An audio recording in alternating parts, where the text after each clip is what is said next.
I'm still shocked. There's no way I was ever going to say that that was going to get turned down. For Dave, the decision by government advisors not to back prostate cancer screening hurts. Black men are at twice the average risk of a disease that kills 12,000 men a year. His twin brother was diagnosed too late and is now seriously ill. Dave was more fortunate. His disease was picked up before it spread. He does all he can, including cycling almost 200 miles from Shrewsbury Town Football Club to London to raise awareness that early detection saves lives. If Pete had been tested 10 years ago, he would have no doubt been found out that he had prostate cancer, and it would have probably been treatable. At the moment, because his reading was 3,600 and something, he's just living on borrowed time. The National Screening Committee has said the PSA blood test is too unreliable to be used to screen all men in their 50s and 60s, as is already done in Lithuania. And there isn't enough evidence to back NHS screening even in high-risk men, such as those with black ethnicity or who have a family history of prostate cancer. Instead, only those known to have an inherited mutation in a gene called BRCA, which increases the risk of cancer, would get tested for the disease. Certainly the level of risk is an important factor, and if we can get better at knowing who is in those high-risk groups and whether those high-risk groups actually benefit more. With the BRCA gene, we do have evidence that not only do they have a higher incidence of cancer at a young age, but they are also more likely to die of it.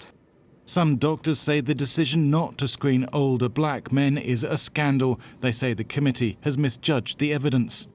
It's very disappointing, fundamentally, because I think they have overstated the harms associated with PSA-based screening and understated the benefits. Black men have twice the risk of getting prostate cancer and twice the risk of dying from it.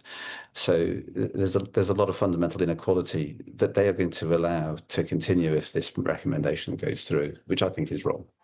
Olympic champion Sir Chris Hoy, who has a family risk but was diagnosed only at a late stage, said he was disappointed by the draft recommendations. And former Prime Minister David Cameron, who revealed this week that his cancer was picked up early after testing, also called on the government to be bold and brave and allow more high-risk men to be screened.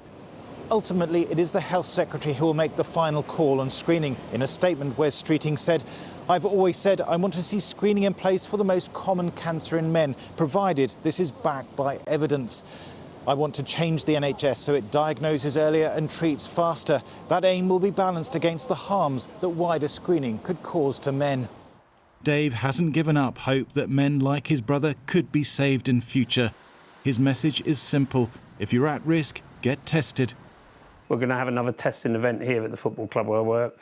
I think in March we'll have a prostate awareness game, hopefully, and just to get people, get that message out there, and it's so important to me. And when Pete isn't here anymore, I'll carry on and do what I can. Thomas Moore, Sky News.